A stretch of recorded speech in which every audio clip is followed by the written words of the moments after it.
Hello again, welcome back to my course. Today's lecture will deal with so-called revisionism. Okay, let me briefly remind to you what we discussed last time.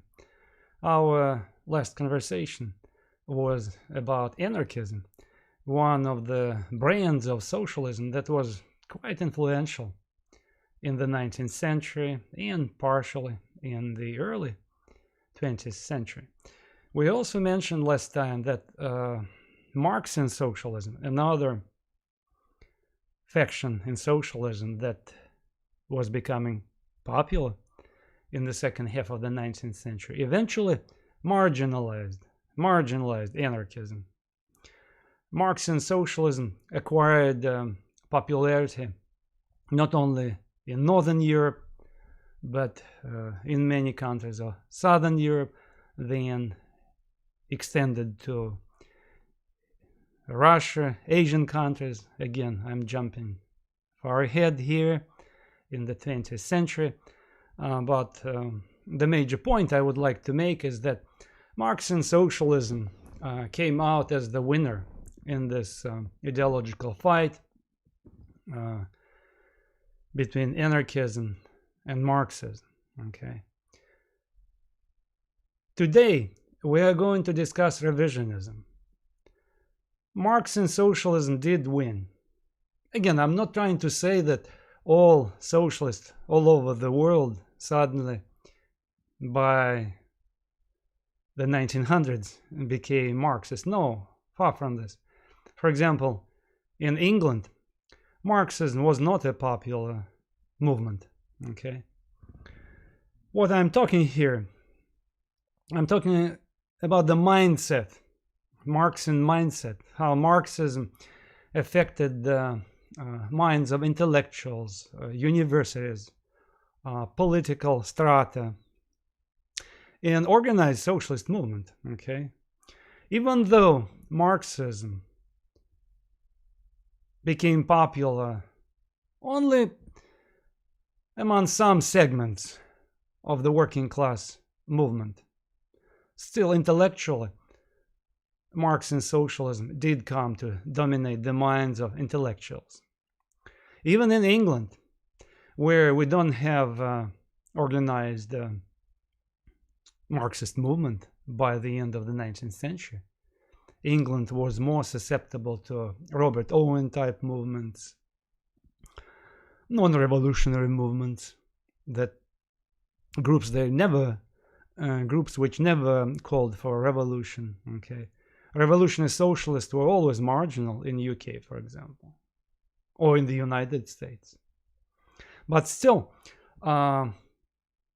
Marxian socialism affected the paradigm, the dominant intellectual paradigm.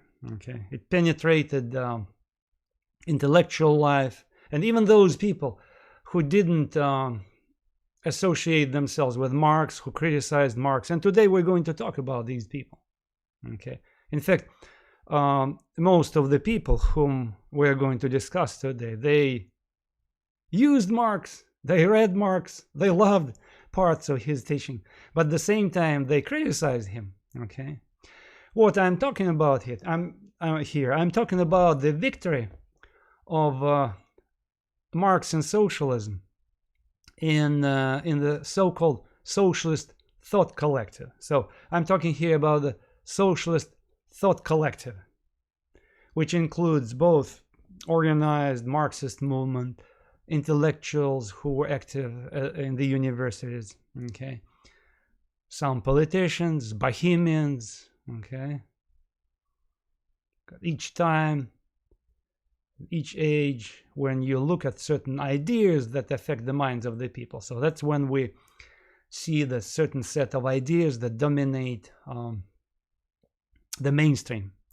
So that's what I'm trying to say. In the left mainstream, I repeat, in the left mainstream, in the left thought collective, Marxian socialism came to dominate the minds of the people. All right. By 1900, we have political parties in such countries as France, Sweden, Germany, Austria-Hungary, what else? Italy, Denmark, Netherlands. We have left political parties, mainstream political parties, which claim that they followed the Marx teachings, Marx and socialism. Okay. We have intellectuals teaching at universities who were attracted to Marxian teaching. At the same time, we have intellectuals, we have politicians, and we have people in the organized movement driven by the Marxian ideas. We have people who started to question this teaching, who started to question the major pillars of Marxian socialism. Okay, and that's what is called revisionism. So we have a bunch of people who, by the end of the 19th century, after Marx died, and especially after the keeper of the creed, Friedrich Engels, who lived until 1894, we have people who came to the picture after the death of the founders, people who started to question the major pillars of this Marxian teaching. Okay, and how they question Marxian socialism. What did they make with Marxism eventually? How they reformed Marxism. We're going to talk today. Okay, talking about revisionism, we're going to explore how Marxian socialism became reformed socialism. What we're talking here, what we're going to talk here, is reformed socialism. Okay, how socialism was reformed, how socialism partially lost its revolutionary spirit, or better to say, how this revolutionary eschatology of socialism that was infested by Marx was muted. I wouldn't say phased out, but was muted and eventually was reformed. So how Marxian socialism became part of the dominant political mainstream. How some Marxian socialists tried to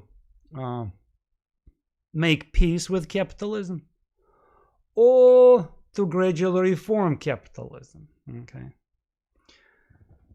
Revisionism, from a viewpoint of radical socialists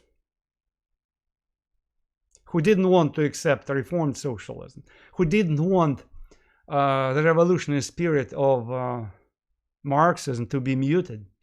This word, this expression of revisionism, is a dirty word. Okay, if you talk today with a die-hard radical leftist, they will smirk when they hear this word revisionism, because in the radical left jargon, the word revisionism is something bad, is synonymous. It's a synonymous with treacherous behavior that betrays the ideals of revolutionary socialism. Okay, and that's what became important for the whole history, subsequent history of socialism, when eventually, and again, I'm jumping ahead here, and I don't want to jump too much, but I need to make this jump, you know.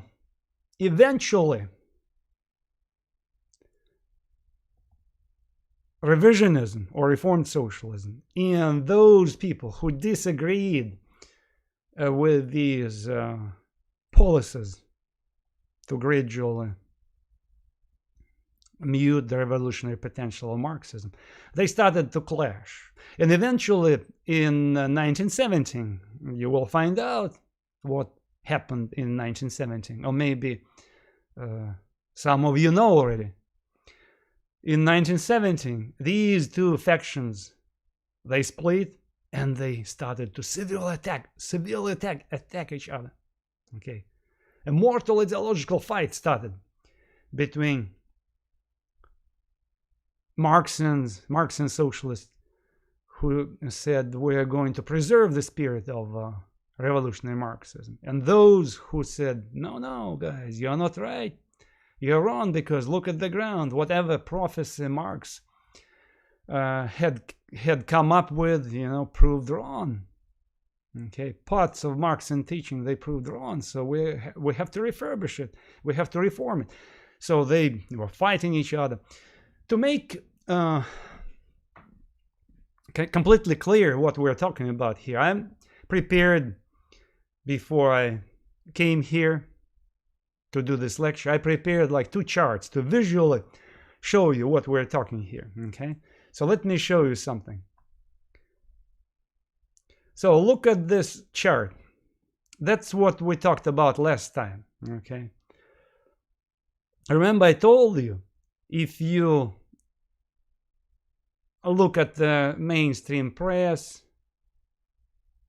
in the second half of the 19th century, you will see these remarks about Marx and socialists fighting anarchists, and like Marxism and anarchism, 2 major trends of socialism. Okay, and eventually, as we know, Marxism squeezed out anarchism, and that's what we have instead. Since roughly 1890s to until recently, 1960s, in the socialist creed in socialism, we have 2 competing trends. Okay, communism, which claimed the loyalty to revolutionary Marxism. That is why I put Marxism in parentheses here. And social democracy, which originated from Marxism, but which muted Marxism. And eventually, by 1960s, social democracy gradually phased out expression of Marxism from its platform. Okay, so social democratic parties, which had originally were associated with Marxism, by 1960s they purged, muted the very expression of Marxism. Okay, some of them completely dropped. Not all of them, but some of them. Okay. So here you can see these 2 dominant trends in socialism. Where shall we start? First, I want to remind you that this so-called revisionism gave rise to what today we call social democracy. Okay. Again, as I told you, it's a second major trend in the socialist thought collective. This social democratic trend argues that socialism and democracy can work together. Again, British Labour Party today is an example. Okay.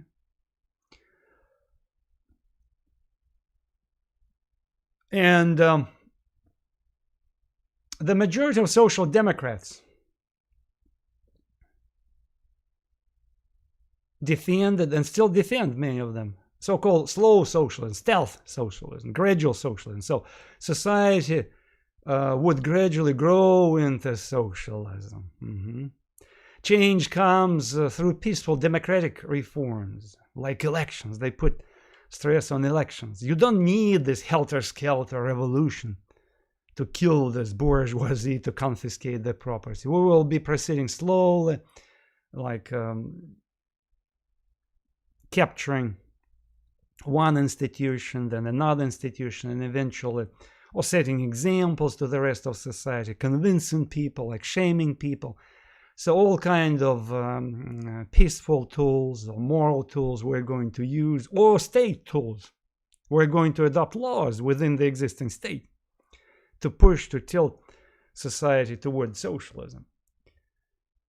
In all fairness, in our time, the 1960s, 1970s, 1980s, many social democrats, they even stopped talking about socialism. Right now, of course, some of them just the opposite. They again started talking about socialism, because right now, currently, in some countries of the West, we have this small renaissance of socialism. But somewhere until, let's say, recent economic crisis, 2007, 2008, many social democrats, they didn't even mention the word socialism. Okay.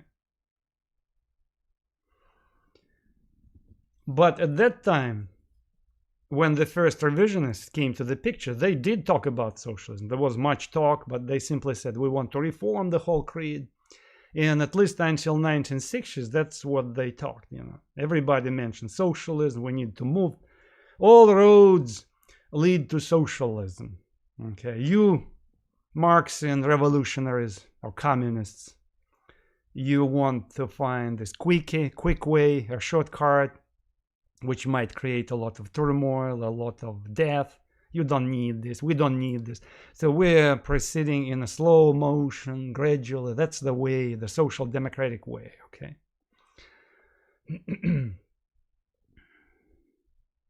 We will start with this interesting man, a German Jewish intellectual and offspring of a rich family named Ferdinand Lassalle.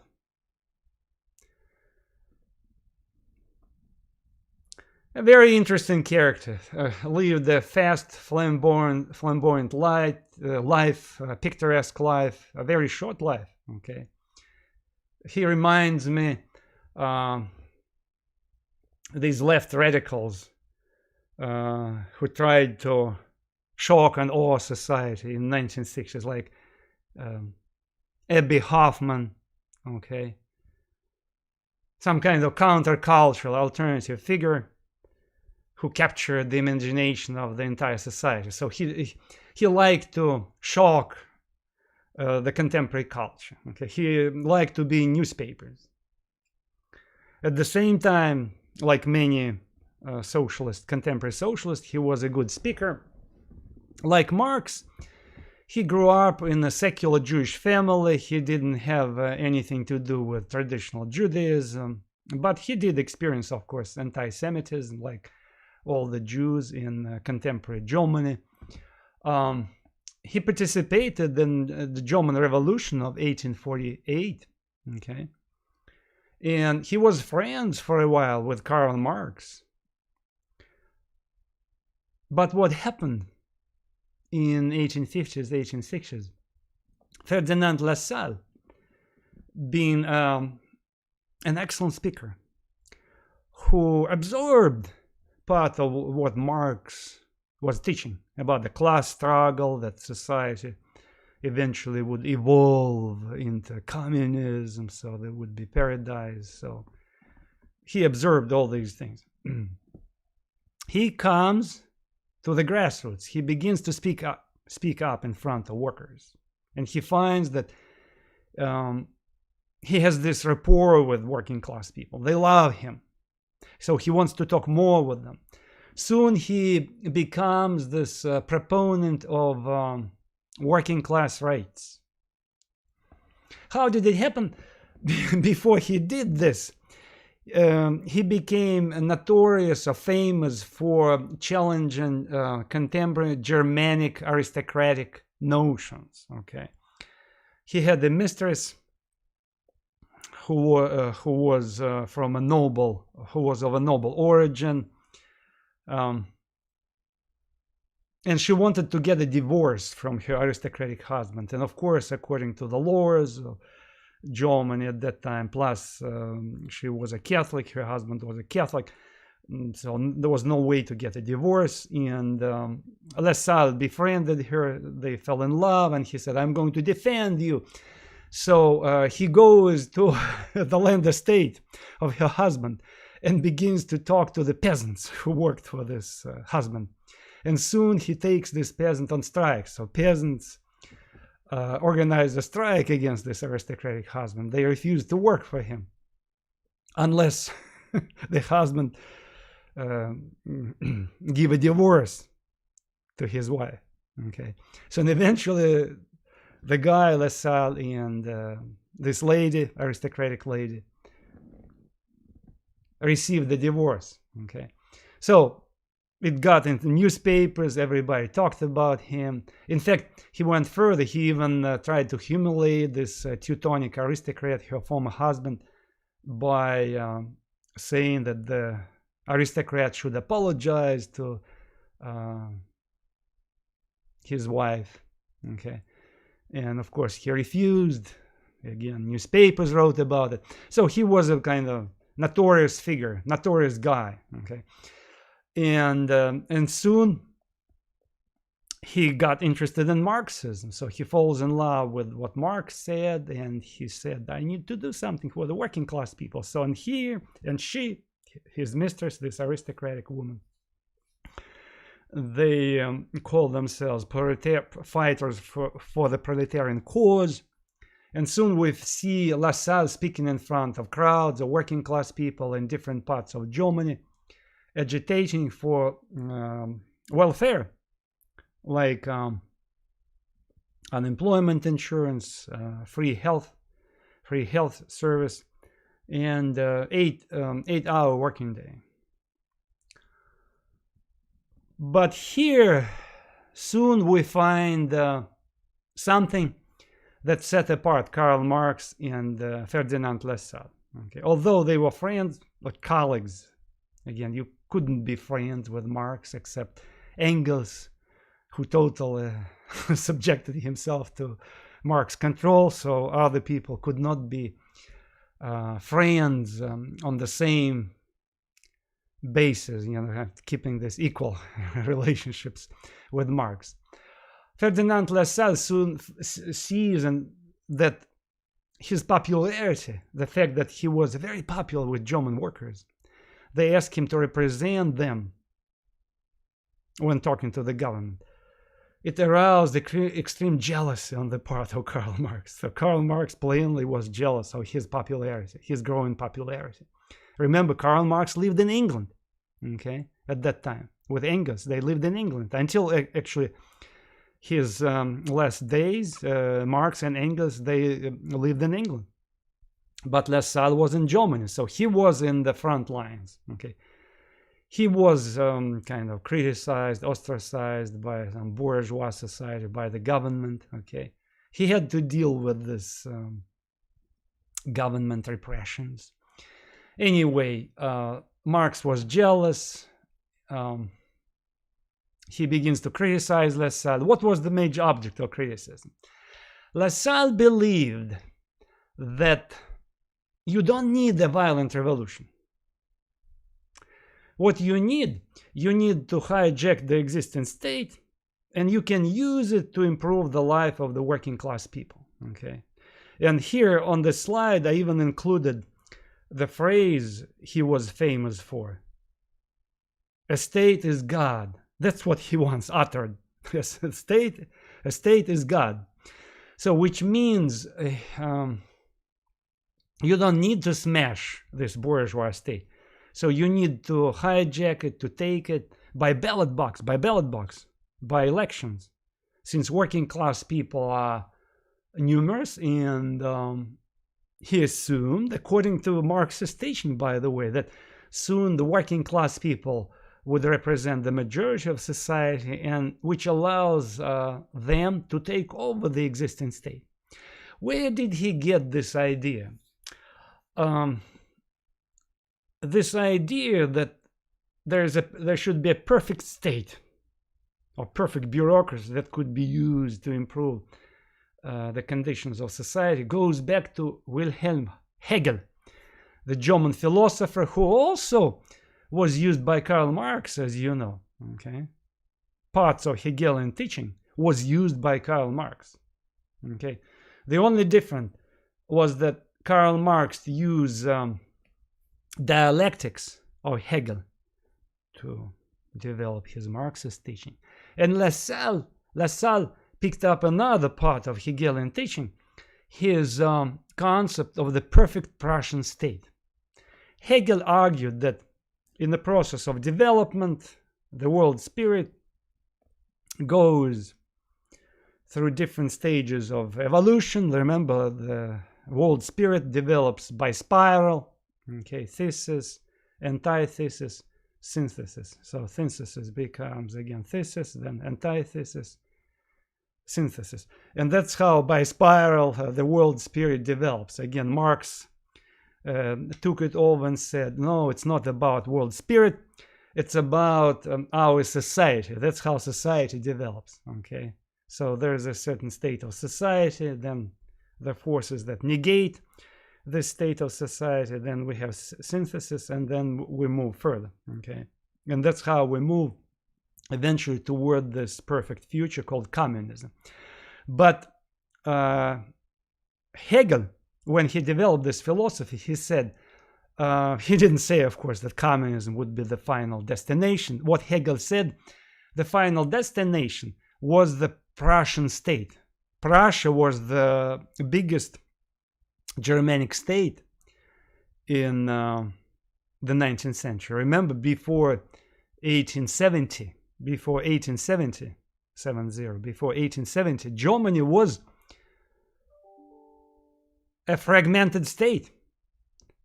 Germany was divided into numerous states. Germany was only centralized later in 1870. Before, Germany represented this patchwork of independent states which quarreled with each other. Okay, and it was only in 1870 when the Prussian Chancellor, Prime Minister Otto von Bismarck came and united these Germanic states into the German Empire, headed by the Prussian Emperor William the First, or William the Second. You will Google it. I forgot. William the First, I think.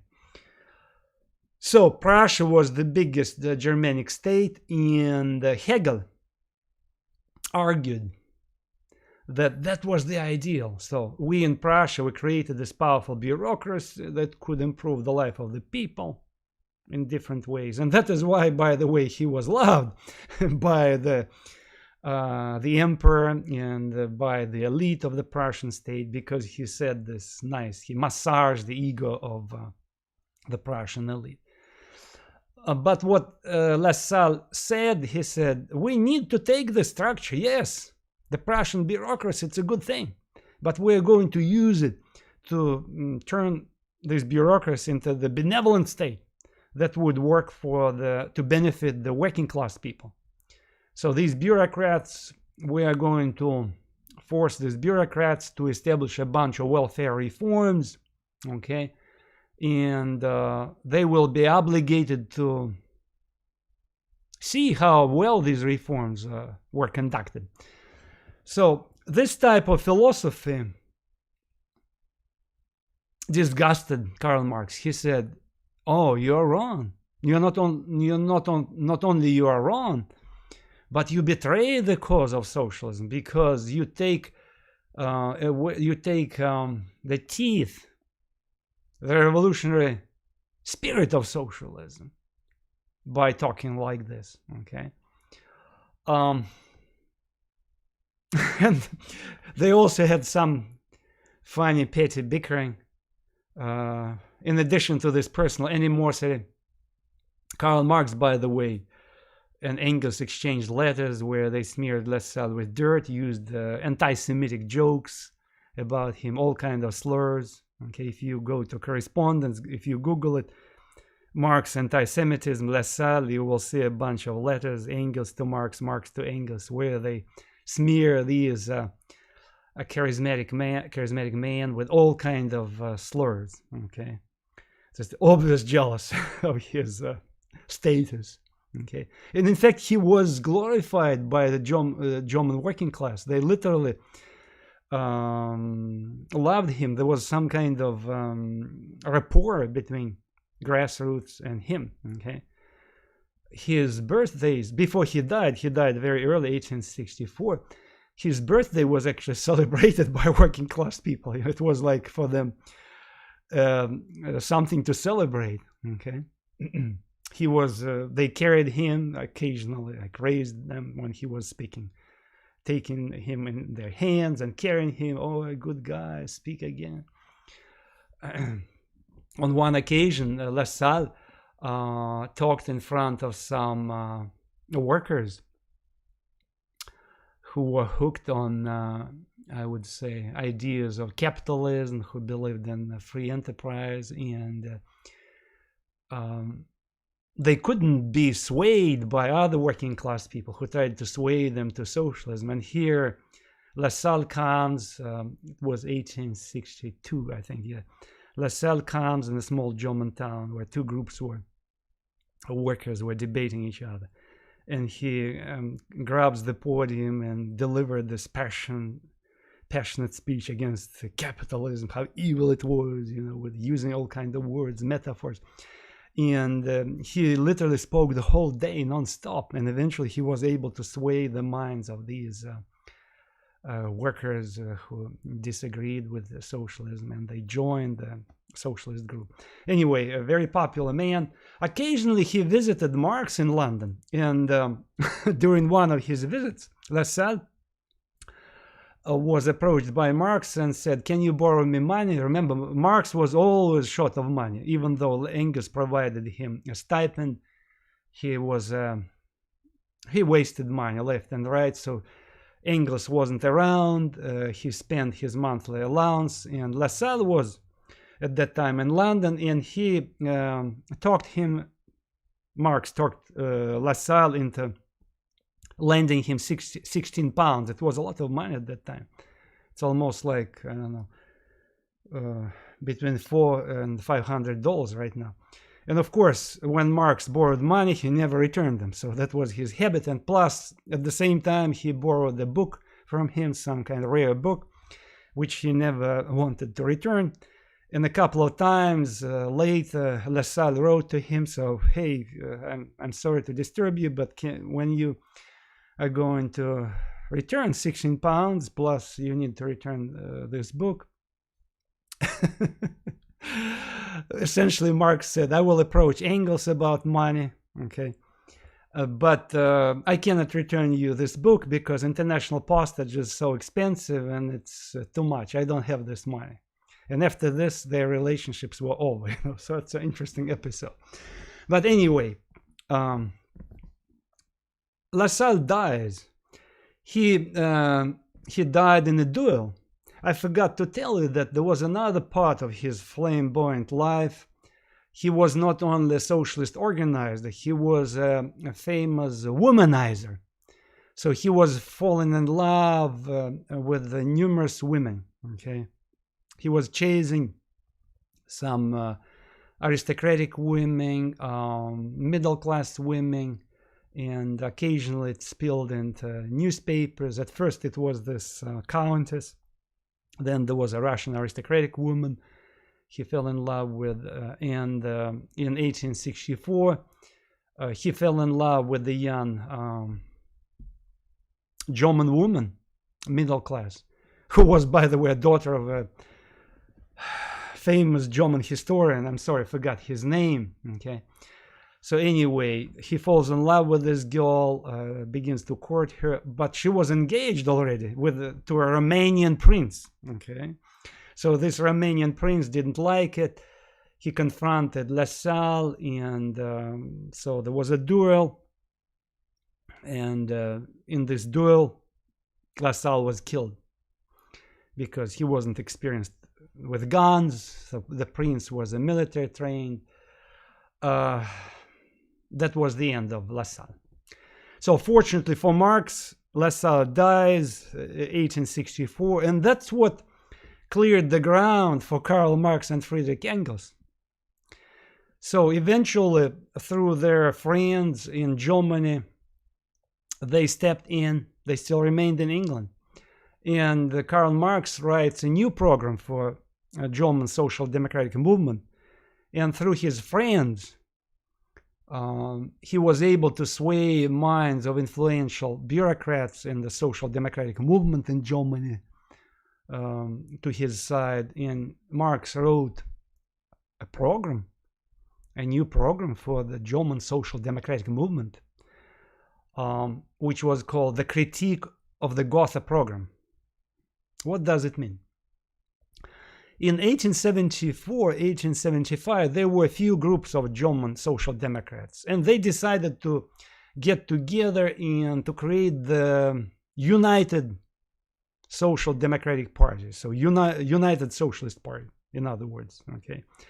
And they used as a blueprint what Ferdinand Lassalle had wrote before.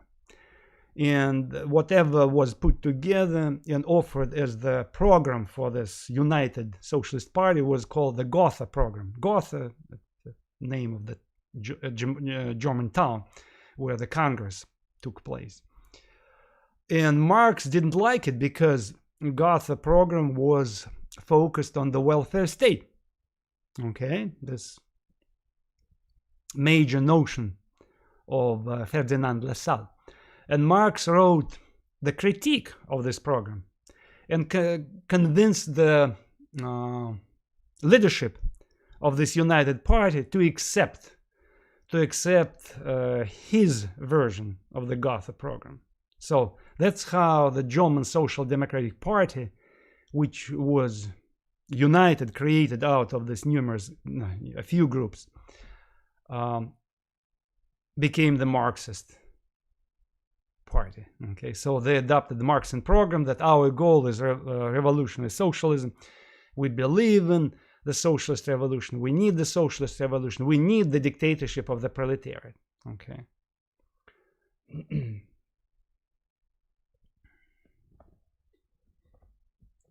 What is interesting in Germany in the 1870s, 1880s, Otto von Bismarck, who was the Chancellor of Germany, Chancellor, it means Prime Minister, okay, in the new German Empire, United German Empire, 1870. He noticed how socialism was becoming popular. And he had this fear that soon indeed workers might take over the state. He did see how popular Lassalle was before. In fact, they knew about each other. Okay, a couple of times Lassalle did meet him, and actually they were planning to meet each other and to talk about this concept of the welfare state, but he was killed.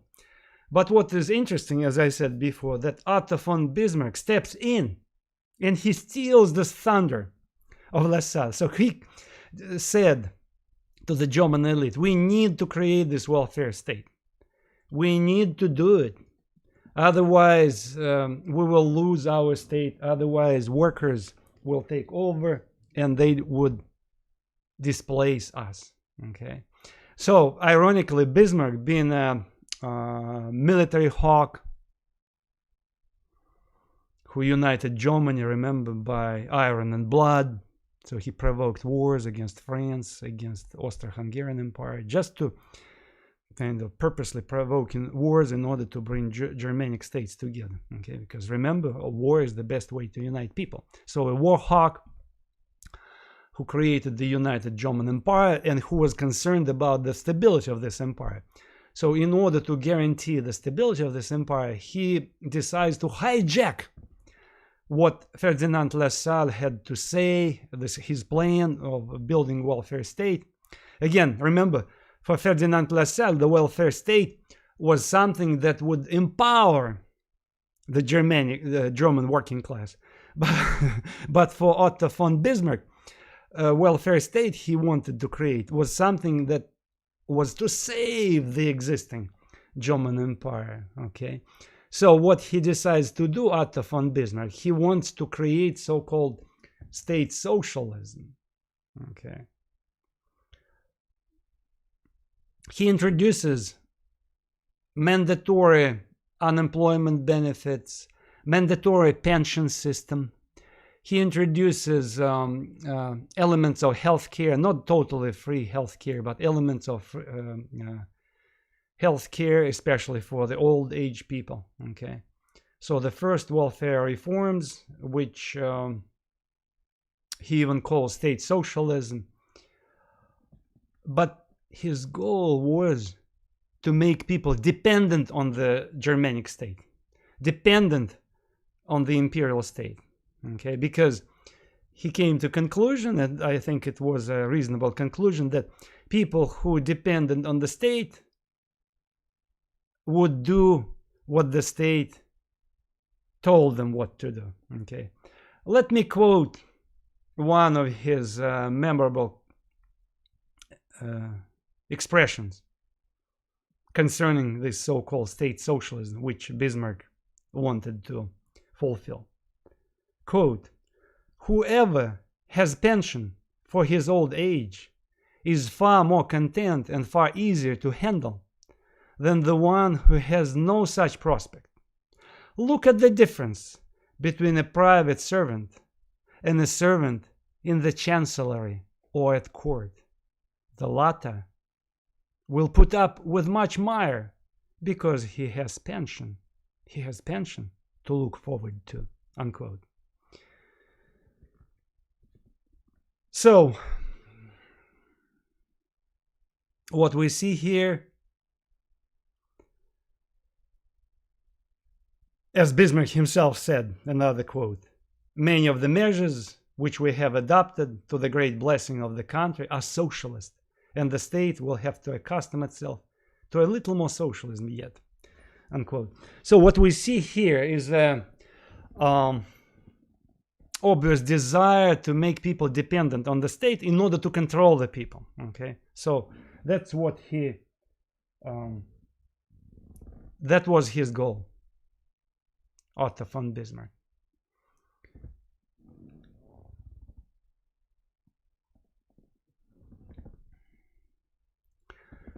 By the 1900s, German Socialist Democratic Party, in fact,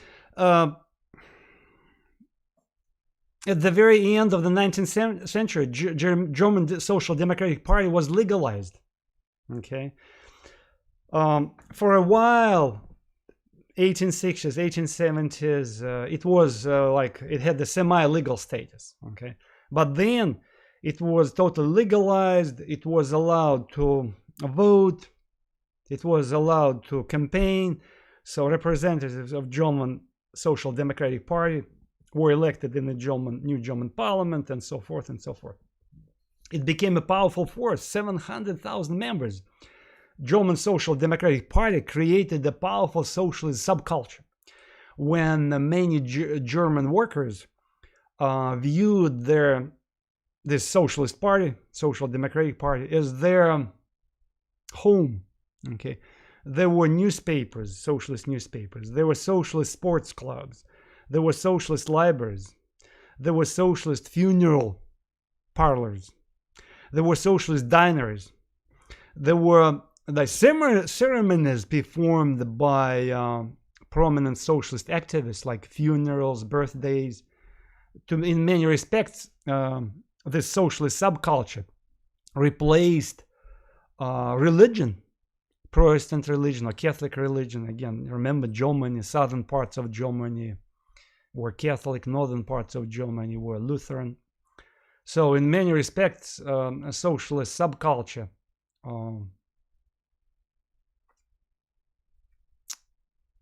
fulfilled the role of this traditional religion. Eventually, German Socialist Democratic Party becomes the role model for the rest of the socialist movement. In many other European countries and Russia and the United States, aspiring socialists looked up to German comrades who had this high socialist wisdom, and they went to Germany to learn from. Plus, don't forget, Germany at that time was the intellectual and scientific leader. So, like, for example, in our days, people learn English in order to kind of join this world academic community or to join the world intellectual conversation. So when you need to promote your ideas, you need to speak English. Okay, that's how it was at that time. It was German language. So you had to master German language in order to get published, in order to speak up during like conferences or some kind of congresses. And in fact, I want to tell you more. In the socialist movement, German language becomes the lingua franca, or this universal language of communication. Okay, and later, even again, jumping ahead, after 1917, when socialist movement split into the social democracy and communism, Marxist, still both sides were speaking German language because it was the language of the socialist movement. Anyway, a German Socialist Democratic Party becomes the role model, okay? Role model. They set the tone, they set this intellectual fashion, the conversation, they set the direction to where the socialist thought collective should go. But at some point, Frederick Engels dies, remember, one of the founders, and the year is 1894. In London, Engels dies. Before he died, he mellowed a little bit. Remember, unlike Karl Marx, who was like a firebrand, this revolutionary socialist, like, let's smash capitalism, we need the dictatorship of the proletariat, and all this stuff. Engels was more mellow, and when he lost his friend, there was no firebrand around. So he eventually was coming to conclusion, yes, socialism, it's something according to our Marxist teaching that should come according to the natural laws, okay? And he was, without acknowledging this, he was coming to this conclusion that maybe by ballot box we will be able to outvote the bourgeoisie, these damned capitalists, and take over power. Maybe we don't need the violent revolution. Again, he didn't clearly say it, but at the same time he was moving in this direction, okay? So we might, in Europe, we might have this victory in parliaments in France, in Germany, in Sweden, and that's how we socialists would come to power and take over power, okay? But he didn't openly endorse this course of action. And then he dies.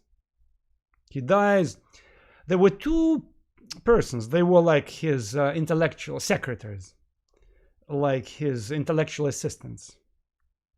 Not simply secretaries who were in charge of the paperwork, no. These two guys, again, the names of them you can see on this slide, Karl Kautsky and Eduard Bernstein. These two guys, they were more like intellectual assistants who promoted the creed, who were speaking on behalf of Engels whenever he needed them, okay? They represented him when he became feeble, didn't travel anywhere, so they became the speakers to travel around to tell people about Marxism. So when reporters or aspiring socialists needed to communicate with Engels, they went through them, through these two keepers of the gate, Marxian gate. And when Engels dies, these two scholars slash activists, they became the keepers of the creed. So they become the keepers of the socialist creed, Karl Kautsky and Eduard Bernstein. The first guy, Karl Kautsky, was, I'm using current expression, he was a multicultural guy, a bohemian intellectual who was a well-educated, artistic, new languages. His father was a Czech, Bohemia, by the way, Bohemian. Bohemia, it's Czech, what today we call Czech Republic, okay? His father was a Czech and his mother was German, and not simply German, she was a well-known writer. So she wrote plays, novels. So he grew up in a very intellectual family, received an excellent education, and he was hooked on socialism, decided to associate himself with the Marxian socialism. He comes to London, and eventually he becomes junior friends with Marx and Engels. He moves to London and becomes one of the assistants for Engels. Second, Eduard Bernstein, equally smart, equally talented guy, and a good journalist, a master of words, not as speakers, but as a journalist, who knew how to write a very captivating style. Okay, he was a good writer, and that's how he was noticed when he was a young guy. In his early 20s, he started to write for socialist newspapers, German socialist newspapers, and he immediately caught the attention of senior comrades who appointed him to be the chief editor of the Social Democratic newspaper, the major newspaper, and that's how he was able to step in and become one of the influential people in German social democracy. But he also goes to London. He also comes to move with Engels and becomes his representative, intellectual assistant. Okay, the keeper, one of the keepers of the Marx and Gates. In fact, when Engels died and when he said, drop my ashes into what English Channel in the sea, so both guys as the keepers of the Marx and Gate, Kautsky and Bernstein, they accompanied this boat with the ashes of Engels, kind of to say the final farewell to him. Okay, so they become leaders of the socialist movement, these two guys. Eduard Bernstein, unlike Karl Kautsky, in terms of his background, he was total opposite. Eduard Bernstein was a German Jewish guy who grew up in a traditional Jewish family, very poor, dirt poor. A family that had 15 children. His father was a plumber, working the whole day. A mother was a housewife, and you probably know that according to the Jewish tradition, to give at least give a good education to at least some children from the family. So his parents noticed that he was the smartest one among the kids. So they decided to invest him, to give him very good education, as much as possible. So they tried to save, they tried to work hard to give him a good education. And this investment worked well. So he did go to college, didn't disappoint his parents, and eventually he was able to become an accountant in a bank, in a small bank. Okay, so he was able to help his parents, to help himself. It was a good investment.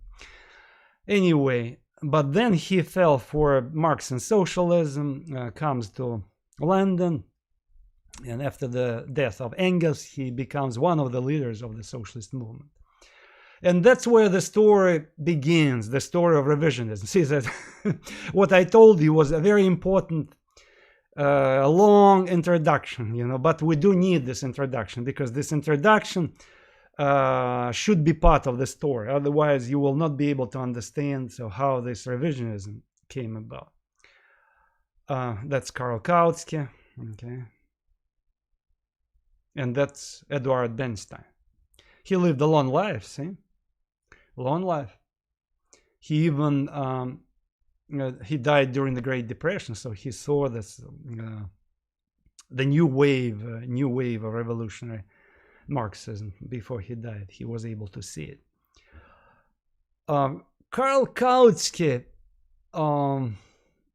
listening to these talks of Engels before he died, that maybe we might come to power, maybe we might establish socialism through the ballot box. That's what is going to be the revolution. Okay, so we don't need this kind of dictatorship. He started to advocate this approach, and he kind of pushed it further, and he said, yes, we do need the revolution. The revolution, again, I put the definitive article, because it should be the proletarian revolution, but revolution without any barricades, without any violence. We're not going to phase out bourgeoisie. We are going to win by the ballot box, and that's when we are going to do all the reforms, okay? But what Bernstein did, Bernstein questioned this approach, okay? What Bernstein said was very much sacrilegious from a present viewpoint. Even Karl Kautsky, who was kind of slowed down a bit revolutionary Marxism, but it was too much for him. Bernstein said, guys, the founder's dead. Again, I'm not quoting him, but essentially his message was this. Marx and Engels died, and what we see, we need to figure out which way we should go. Look around, he said. What do you see? You don't see any, you do see misery, but in a long-term perspective, historically speaking, you see how working class people did improve their conditions. Look at England. In England, it was especially visible. By 1900, the living conditions of working class people dramatically improved. So working class people not only had enough bread on their table, they could eat meat, they could afford to buy clothing, okay? So except the United States, English working class people had the highest living standards compared to the rest of the world. That was the fact, okay? And that's what Bernstein says. So I cannot embrace the Marxian notion that the further we move into the future, the more miserable working class people become. No, it's not true. The further we move into the future, so to speak, the better working class people live. Okay. See, Marx had said before that in the process of development, in the process of its development, capitalism would make workers more and more miserable. So eventually they would be so miserable that they would have nothing to eat, no food on the table, and that's what would provoke them to revolt against capitalism. It's so-called misery thesis or miseration thesis. Okay, he said Marx's thesis about misery was failing, so you cannot deny this. It's failing. Okay, so what we need, and look at Bismarck. He said, look at Bismarck. It's kind of obviously our enemy, a conservative guy who was the apologist for the Prussian monarchy, but who introduces the state socialism, a bunch of welfare reforms, and workers begin to live better and better. How do we deal with this? Okay. What we need, Bernstein said, don't think about the final destination. It's just a utopia. Nobody knows what is going to be into our future. Let's not talk about it. He was disgusted, actually. There was a bunch of talks, how we're going to live in the bright future, because a lot of bureaucrats in German Social Democratic Party talked about this bright future and how people would live in this bright future. And he said, no, we don't need this. We don't need this talk.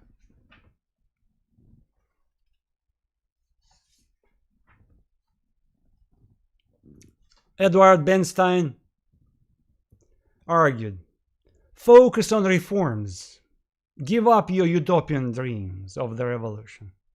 Focus on improvements of living conditions in the present. Okay. And he was famous actually for saying this phrase, the process is everything. The destination is nothing. So be focused on the process, on the life, on the general process. Improve economic conditions of the working class people. Okay. Don't put yourself on a soapbox to utter this revolutionary words, talking about the bright future, utopian future. Don't do it. And eventually, he put his thoughts and ideas in a book that was published in 1899. The title of the book, by the way, look at the title of the book. The Evolutionary Socialism. The evolutionary socialism. So evolution. So socialism would happen by itself. You don't need any revolution. Even ballot boxes doesn't make sense because you improve living conditions of workers, and that's what is going to be socialism. That's general improvement of your conditions. So don't talk about the utopian future. Give up your romantic millenarian dreams, okay? you need revisionism. We need to revise Marx and socialism. That is why what Bernstein did became known as revisionism. Okay, we need to revise. He, in fact, since he came from the Jewish tradition, he appealed to his to the grassroots German socialists and other socialists of Europe. He said, we need to act as Jews who live in diaspora. So Jews dreamed about becoming the chosen people, but look what happened. So the Messiah didn't come.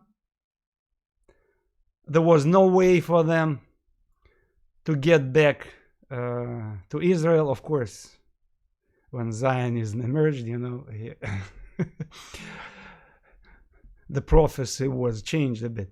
But I repeat, at that time when he was coming with his teaching of revisionism, the Zionist concept of returning to the land of the ancestors, this nationalist call, was not powerful yet. Okay, so he said, look, many Jews got used to their life in diaspora. They got used to whatever they have around them. They don't dream about getting back to the land of Israel. So we socialists, we should behave in the same way. So we have to deal with what we have on our hands, capitalism. You may call it capitalism, whatever, but just work on to improve the living conditions. And that's how you're going to have your socialism. Okay. Interesting. Who embraced these ideas? He said that let's guys concentrate on improvements of our daily conditions of workers. Do you know who embraced these ideas? Grassroots workers, German workers, grassroots, rank and file members of the Social Democratic Party. They supported Bernstein. Do you know who objected these notions? Bureaucrats, activists, bureaucrats, professional revolutionists, professional activists from the German Social Democratic Party. So they objected. So interesting. So the elite, so-called party organizers, they were against this, what he talked about. But the rank and file people agreed with him. Interesting. In fact, I want to quote to you. Interesting phrase uttered by one socialist bureaucrat, one of the leaders of the Social Democratic Party in Germany, who tried to rebuke Bernstein by saying, I quote, listen, it's an interesting quote, I quote, Islam was invincible as long as it believed in itself. But the moment it began to compromise, it ceased to be a conquering force. Socialism can neither conquer nor save the world if it ceases to believe in itself. Unquote. Interesting phrase. I stumbled upon this phrase and I found it interesting. Okay, it tells us a lot about the socialist creed as a surrogate religion. So anyway, the majority of people did agree with Bernstein. But the debate was going on, and again, it did not become the mainstream, what he said. It took time, a few decades, for German socialists to embrace these ideas, okay? Because we still had a bunch of these radical firebrands in the Social Democratic Party who were against this. Even people like Karl Kautsky, remember, who didn't defend the violent revolution, were against Bernstein. They argued. Kautsky and Bernstein attacked each other. Okay.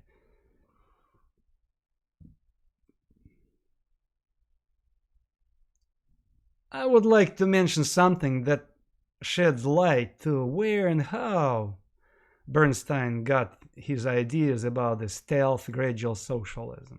Of course, he analyzed the economic changes in the life of European society, particularly in Germany, this improvements of living conditions of workers. But at the same time, it was also important.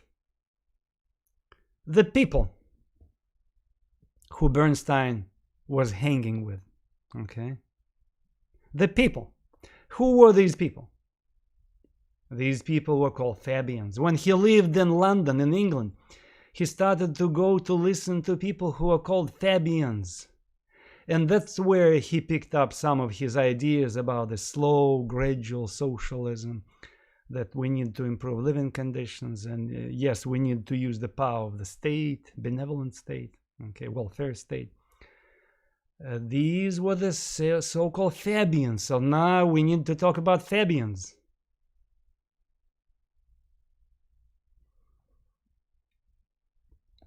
Remember, in England, revolutionary socialism was never popular, okay, because Owenites, people who followed Robert Owen and later his cooperative movement, guild socialism, last time I mentioned guild socialism, so they were not hooked on this idea of violent revolution, okay. Instead, we have so-called Fabians, who spread around these ideas, which we can call revisionism or reformed socialism. And that's where Bernstein picked up his ideas, okay. He visited their lectures, he visited their conversations, talks, and he became fascinated with what they had to say. Fabians, at first it was society, a small society that was established in 1884, okay. But later it became the very powerful, one of the most powerful forces in UK. A small group of people that later grew up to 2,000 people. By the beginning of the 20th century, up to 2,000 people, acquired a tremendous influence in the British society. Still, 2,000 people, it's, even though it increased from 60 plus something, 80, 84 to 2,000, the beginning of the 20th century, still it's only 2,000 people. But the influence was so profound that it even defined the development of Britain. Okay, they define the rules of the conversation, or like we would say today, discourse, intellectual discourse, okay, affecting the minds of the people. So who are these people? Fabians. Well, first, why Fabians? You see here, by the way, on this picture, a sculpture of famous a Roman general whose name is Quintus Fabius, who didn't believe in direct attacks on his enemies. This legendary Roman general had been famous for these turtle tactics, you know, slowly surrounding his enemies, slowly, and eventually suffocating his enemies by besieging them, by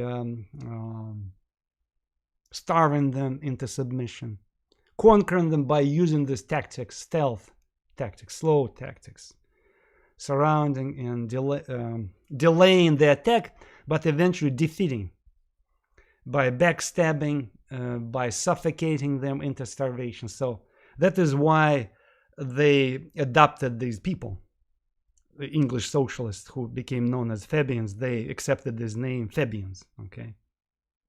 The founder of society was one named Eduard Pease, who was a stockbroker who became disgusted with his work, and he viewed his work of a stockbroker as an antisocial, parasitic occupation, okay, that poisoned his soul.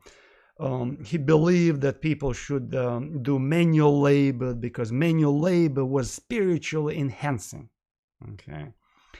All other occupations, they were basically evil. They corrupted the human soul, of course, except the creative occupations like art, writing. So he brings around himself a group of people. So he finds some people who agreed with this notion.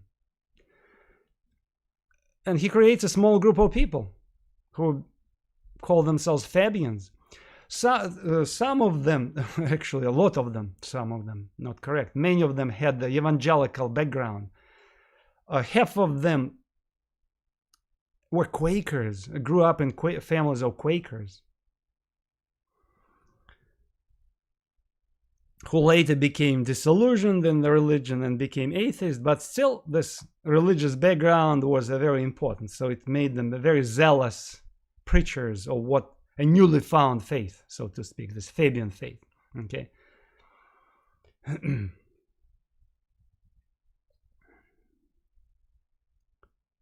Fabians built on what Robert Owen did. Remember, Robert Owen worked to establish cooperatives in England. He said that the state should come and from up above should improve the living conditions of people, benevolent state, and Robert Owen, set the example. They also build on so-called guild socialism. Remember last time I told you about the guild socialism, which romanticized the medieval guilds, and they said the society should be organized on the basis of these medieval guilds. Okay. What is the most important thing for us to remember about Fabians? That they blindly believed in two things. First, they believed in the power of the state to improve the life of the people. And they thought about themselves as the enlightened elite that could do it.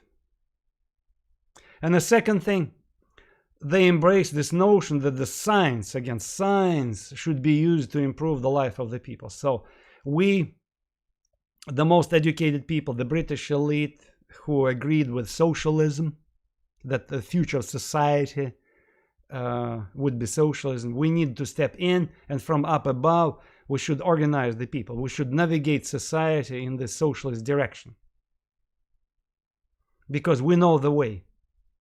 And we're going to use science because we know about science. We have this knowledge. We are well versed in different branches of science, physics, mathematics, whatever, psychology, medicine, you name them.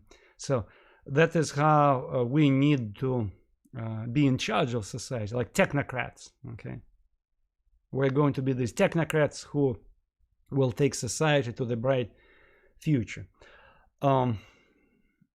They did read Marx, by the way. They did read Marx, and they loved what he said, but they disagreed with him again. They said, we don't need the violent revolution. We don't need the dictatorship of the proletariat. Yes, private property is evil, and that's what they said, these Fabians. But at the same time, we need to gradually phase out this. Why? Because that's the way of the future. The natural laws of human evolution lead towards socialism. Okay? If you read, for example, the article by the famous Fabian named Sidney Webb, his speech was called English Progress Towards Social Democracy, 1894. You can read this speech in our anthology. In this speech, he actually says to his comrades, no matter what people say around you, the natural laws of evolution of human society lead towards socialism. Everything leads there. So that's a natural law. You cannot defeat the natural law. We need simply to step in and to help, kind of to speed up this movement. That's what we need. All other people, they are reactionaries, they're evil because they go against the progress. They go against the future. And the future, the progress, it's socialism. That's what he argued. He said, look around. You see that we have a bunch of cartels being created, like big cartels. You see that we have joint stock companies. So it means that property is not private property anymore. It becomes socialized more and more. You know, that's what Marx said, by the way. And eventually, everything would be nationalized, and we would have everything belonging to public, which means the state, because the state would reflect the interest of the general public. They didn't talk specifically about working class. they said, yes, the working class is miserable. We need to improve the conditions of working class. They said everybody would benefit. Farmers, workers, middle class, because private property is evil. And when state would nationalize economy, when everything would be done according to the centralized plan, everybody would benefit. Okay, workers, farmers, middle class, bourgeoisie, because bourgeoisie is corrupted, morally corrupted by private property. So that is why we will eventually they would give up private property. Okay, we would shame them, we would create model socialist communities, and so forth and so forth. Okay, so basically it was call for stealth socialism, gradual socialism. I'm taking you back because I want to bring to your attention two important names. The first, you can see these two persons who were spearheads, literal spearheads of the Fabian Society. It's Beatrice and Sidney Webbs. They lived long lives. They even lived through the Great Depression, and the husband of Beatrice, Sidney, survived the Second World War, and eventually they came to praise Stalinism, Stalin's Soviet Russia. You know, that we will be talking about it. But I don't want again to jump ahead. What we need to know at this point is that Beatrice and Sidney Webb were a rich couple who were very influential. They were writers, they were speakers, they traveled the world, English-speaking countries, delivered numerous speeches. So they pretty much controlled this intellectual discourse in England, okay? Both the left discourse and general intellectual discourse. Second one, George Bernard Shaw, a famous English writer, okay, who was, in addition to Sidney and Beatrice Webbs, was one of the chief spearheads of the Fabian Society. Sidney and Beatrice Webb were also famous for establishing so-called the London School of Economics. Maybe you heard about it. The London School of Economics. It became the famous crucible of the Western elites. Okay, and through this crucible of the Western elites, London School of Economics, Sidney and Beatrice Webb and their socialist friends, they were able to influence the mindset of many Western intellectuals and the minds of third world intellectuals. And I apologize, I have to jump ahead a little bit. So we will be talking about such personalities as the first Indian Prime Minister, Jawaharlal Nehru, who fell in love with socialism. We are going to talk about the spearhead of one of the spearheads of so-called African socialism. His name was Julius Nyerere, who also went to, who was schooled in the London School of Economics, and many, many, many others. So that's what I'm talking here about. This, the formation of the socialist thought collective. So that's how influential these figures were. Now, George Bernard Shaw, this English writer, it's also a very popular writer whose books were read by the English-speaking public, both in UK and beyond. Okay, interesting. I want to bring to your attention George Bernard Shaw because of his novel. In 1888, he wrote a novel called The Unsocial Socialist. In fact, it was the first novel influenced by modern socialism. The reason I wanted to bring this novel, The Unsocial Socialist, to your attention is that the novel tells us about the major character who leads certain lifestyle, which I think is the best description of who they were.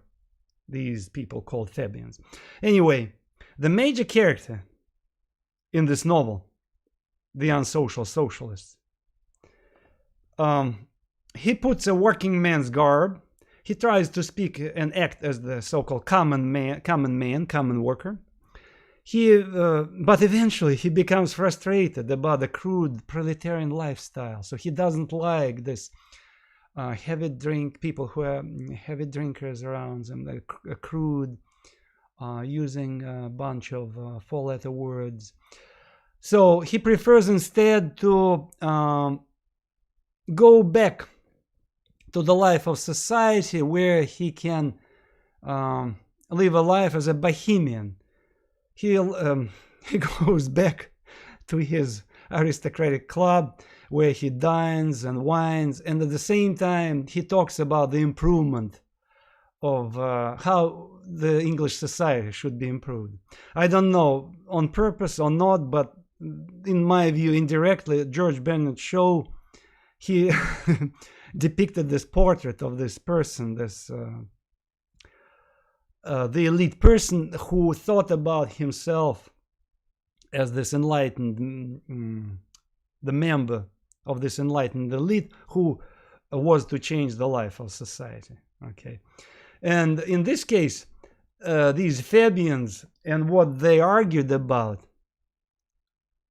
reminded us what Henri Saint-Simon had to offer. Remember, Henri Saint-Simon, the famous utopian socialist we discussed in one of our first lectures, who talked about so-called the Council of Newton. So that's what we have here.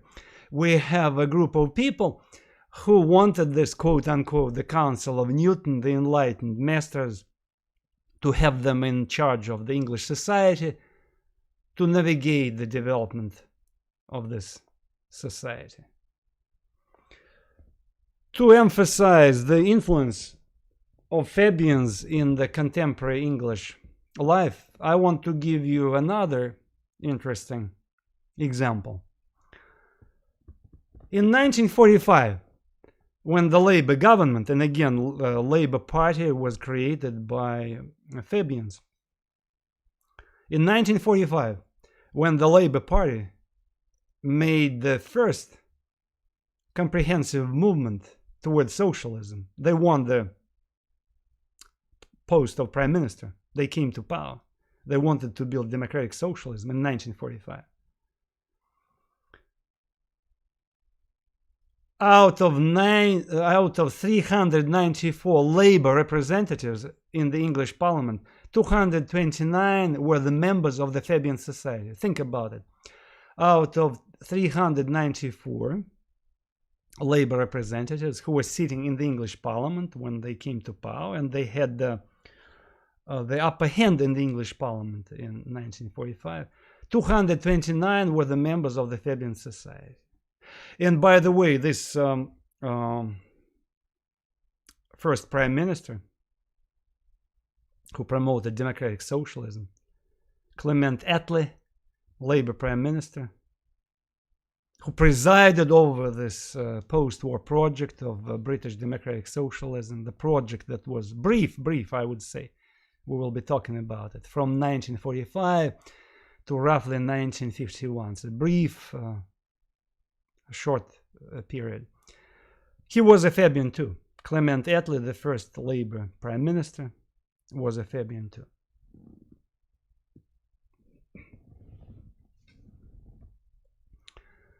The story of the Fabians would not be complete without me bringing to your attention the name of this picturesque woman, Annie Besant. Annie Besant.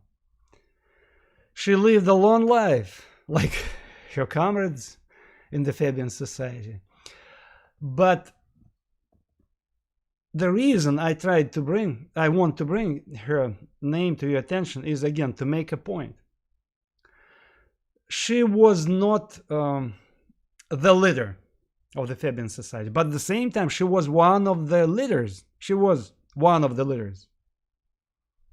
So she one of those like 5-6 people who defined the life of the Fabian society. A very influential woman. Her life is an example of how science and spirituality go together. Okay, how this Fabian faith, Fabian movement, served as a surrogate religion to this person and to many other people. I simply picked up her as an example, one of the best examples, because she was one of the leaders of the Fabian society. She wrote a biography which is called My Life, very simple titles. You can Google it, it's in PDF, open source. You can read it if you're interested. A very interesting biography, by the way. I stumbled upon her name when I did my research a long time ago, in 2010, in fact, when I was researching, doing research for my book about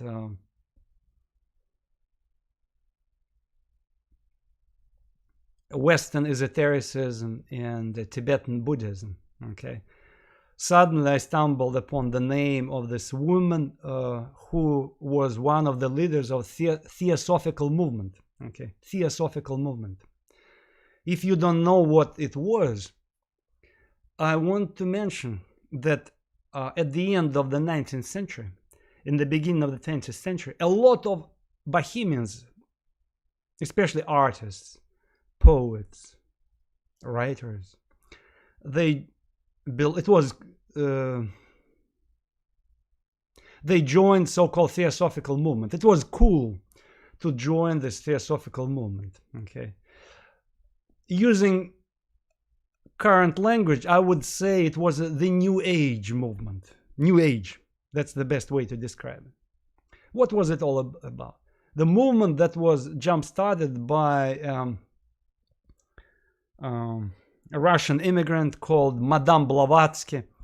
She argued that the Christian religion was rotten, the mainstream churches were rotten, and there was no spirituality in modern life, and we have the industrial order that corrupted the life of society. The same romantic story about the industrial order corrupting the life of the people. And in old age, in old medieval times, in ancient times, people had lived a better life. They had a lot of spirituality. They had the wholesome life. And the modern society was no good. It was rotten.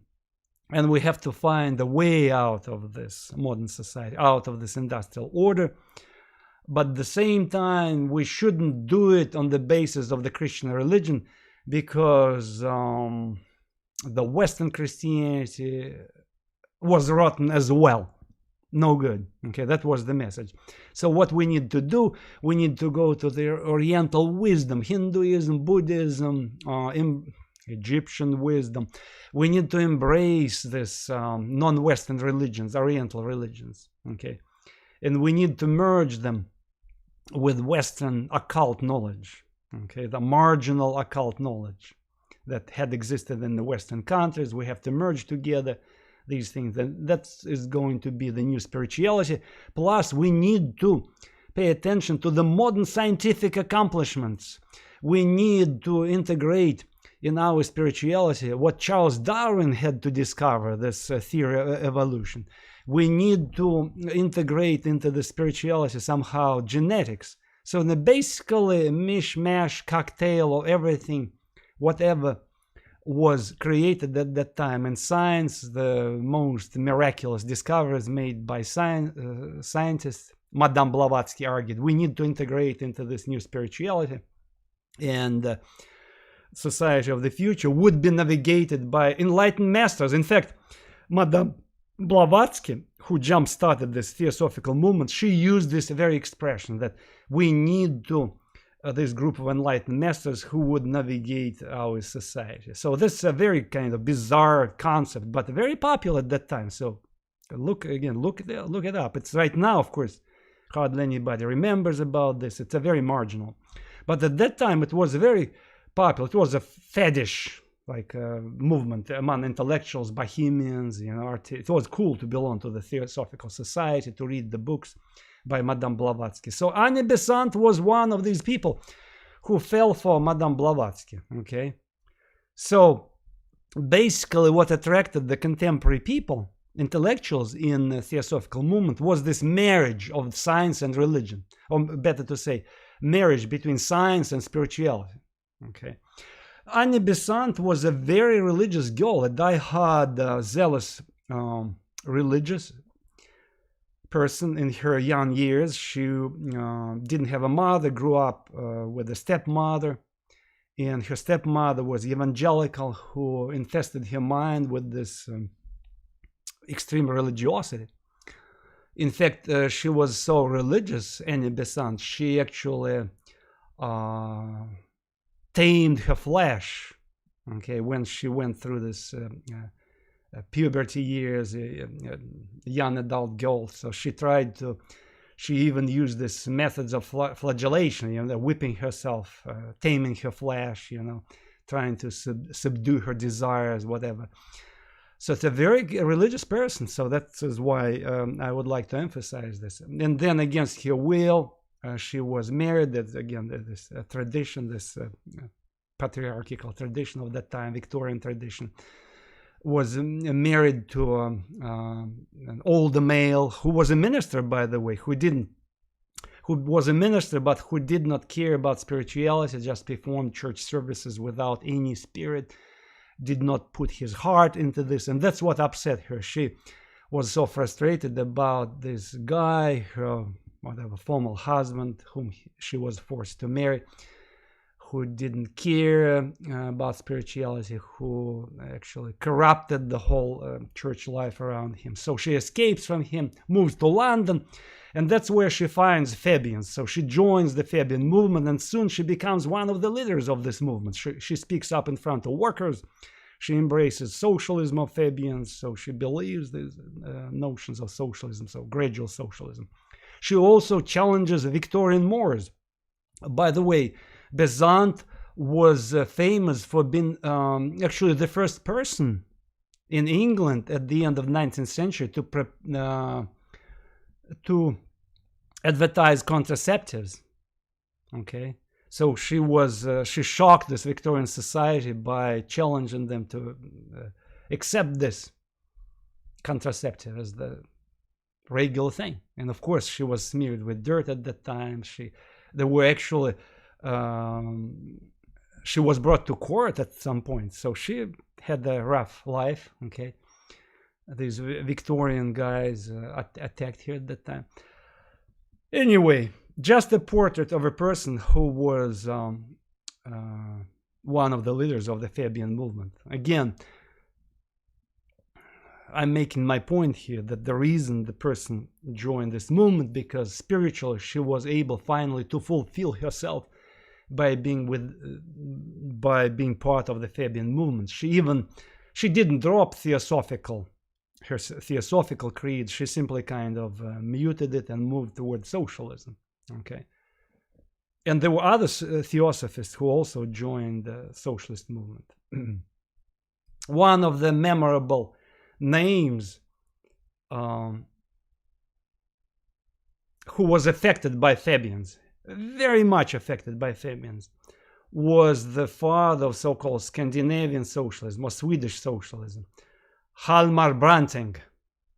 So here on this picture you can see a sculpture, a monument to celebrate the memory of this guy who was the founder of the Swedish social democracy or Swedish socialism. So here you can see him in the company of grateful workers who look up to him, this fatherly figure who was in charge of this welfare state, who would bring them security and welfare, the fatherly figure. Hjalmar Branting followed Marxian socialism at first. He tried to read Das Kapital, he read Communist Manifesto, And then, like Bernstein, in fact, Bernstein forced him to rethink these ideas about Marxian socialism. So he read this book, Evolutionary Socialism, and eventually, being an inquisitive person, a curious person, left-wing reporter, that was his job, a reporter, he falls for Bernstein ideas, he reads Fabian books, and he dropped Marxism. He dropped Marxism, turned to Fabians, and he said, that's the way. That's the way.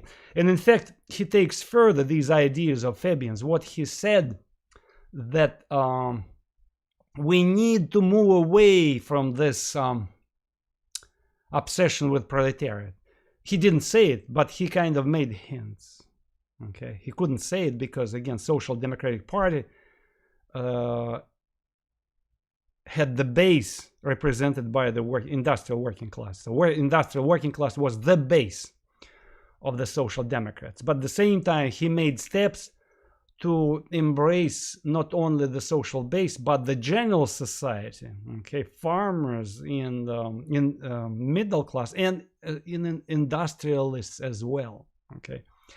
So what Hjalmar Branting started to argue, which Bernstein didn't say and Fabians didn't say, Branting said, look, private property, capitalism corrupts everybody, okay? So even not only poor suffer, but the rich one, because, oh, they have a lot of money, and a lot of money corrupts you. But I'm simplifying the whole story, but that's basically the message. What we need to build this organic people's state. Folkhemmet, people's home, the concept of people's home. In fact, it's an interesting thing. So he picked up the concept of the people's home from a Swedish conservative thinker named Gjellan. So there was a conservative philosopher who actually said that I like socialists, but they have too much internationalism in their teaching. If they had been national socialists, embracing interests of all classes and groups society, trying to improve conditions of everybody, I would like this type of socialism, national socialism. So we need this organic state. So we need the state that would reflect interests of all groups of people. And that's where he picked up his ideas, Folkhemmet. I hate to say it, but I'm jumping ahead here again, that it also reminds the ideas of German National Socialists. Remember the concept of German National Socialists, Volksgemeinschaft, so people's state, okay, people's community, I'm sorry. Volksgemeinschaft, people's community. So here in Sweden, it's almost the same thing. It's a Folkhemmet, people's home. So we need to make our country an organic people's home that would reflect interests of all people. Okay, how? By building this inclusive welfare state where the wealth would be spread around, okay, through this heavy taxation. And that was the message of Branting, who actually became, at first he was a Minister of Finance, and then he became the Prime Minister of Sweden, the father of Scandinavian social democracy, and one of the leaders of European social democracy. Not everybody liked this, what I just mentioned, these revisionist views.